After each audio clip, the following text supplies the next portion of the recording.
হারের ব্যর্থতা কাটিয়ে টি-20তে ভালো কিছু করতে চায় টাইগার বাহিনী। তবে ভারতের মতো শক্তিশালী একাদশের বিপক্ষে তা মোটেও সহজ হবে না। বিশ্বসেরা অলরাউন্ডার অভিজ্ঞ সাকিব আল হাসান না থাকায় একাদশ সাজাতে হিমশিম খাচ্ছে শান্ত বাহিনী। অতিরিক্ত ব্যাটার বা বলার এখন নিয়ে খেলতে হবে। তবে দীর্ঘ 9 মাস পর ফিরেছেন মেহেদী হাসান মিরাজ। অফ স্পিনার হিসেবে তাকে স্থান নিতে হলে অবশ্যই তাকে পেছনে ফেলতে হবে শেখ মাহেদী এবং যুব বিশ্বকাপজয়ী স্পিনার রাকিবুলকে।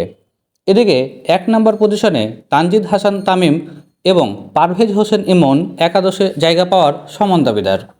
অন্য পজিশনে লিটন, শান্ত, হৃদয়, মাহমুদুল্লাহরা এবং জাকের আলী প্রায় নির্ধারিত।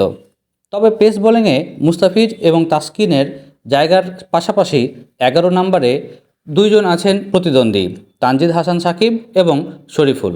তাদের মধ্যে যে কোনো একজন জায়গা পাবেন একাদশে। অভিজ্ঞতার বিচারে গত বিশ্বকাপে পারফরম্যান্স অনুযায়ী তানজিদ হাসান সাকিবই এগিয়ে রয়েছেন। গোয়ালিয়রে আগামীকাল 6 অক্টোবর সন্ধ্যা 7:30টায় বাংলাদেশ বনাম ভারতের প্রথম টি-20 অনুষ্ঠিত হবে।